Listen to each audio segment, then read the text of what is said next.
All right, Mrs. Marshall, I'm Detective Grace. I'm part of the New York State Police Department. I'm an investigator, and I'm here to ask you questions about what happened to you earlier tonight. But before we get started, do you need anything to make you feel more comfortable during this interview? No, I'm good. All right.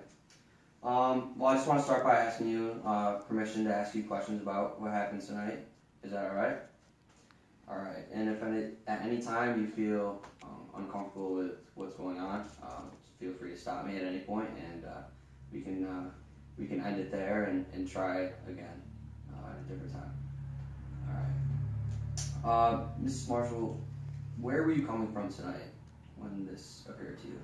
I was coming from work. Did you take the same route? Do you take the same route every day to and from work? Yeah. Okay. Around what time did this happen to you? It was about 1:30 a.m. when I got out. Okay. Did anything seem unusual or out of the ordinary at the time of the incident? Not really. I see a lot of random people all day, so it's not like it's a normal day any other day, but I wasn't paying attention. I was so tired that I was trying to get to my car and leave. Okay. And at what point did you first come in contact with the suspect? I don't really know if I came in contact with them per se. It was more walking to my car and just kind of jumped me. Okay. Was the suspect alone, or was there numerous people involved? I only dealt with one, but I heard other voices. Okay. Do you know of any possible witnesses who maybe could have seen something from a window or a different street? Well, I got off the employee bus and people get off with me, but most of them just mind their own business, so probably not. Okay. Did you see any facial features at all that kind of stood out to you during this attack?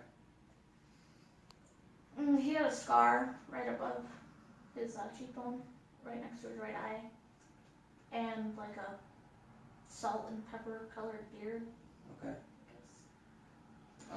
Was this the first encounter? This is the first time you've seen this suspect? I mean, I might have seen him when I was working. I see a lot of people, so I don't really remember when, but okay. Not in a personal way. Okay. Did the suspect use any weapons at any point during the attack at all? If you count his body weight.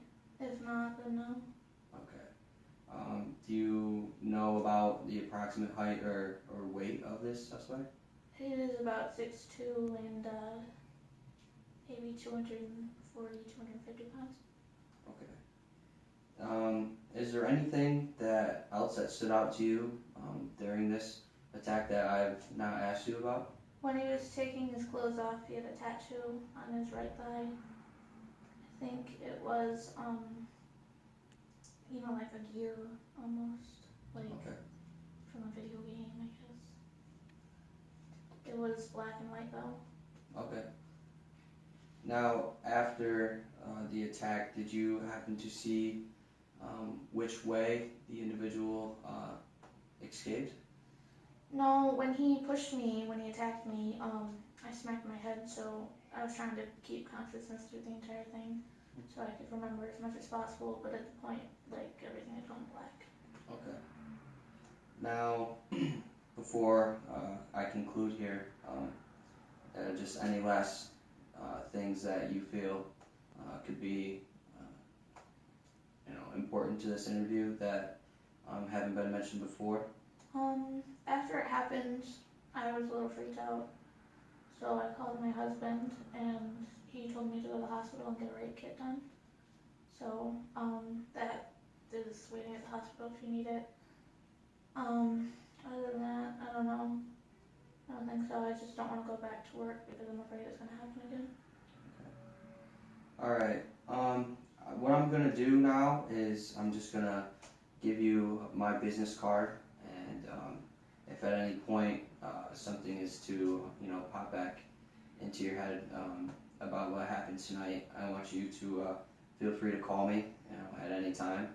And if you're comfortable at that time, we'll come back and get all the information that you have. But as for now, I just want to, you know, thank you for allowing me to come in and interview you. And you know, if there's anything that I can do to help, just let me know. Okay. All right. Thank you.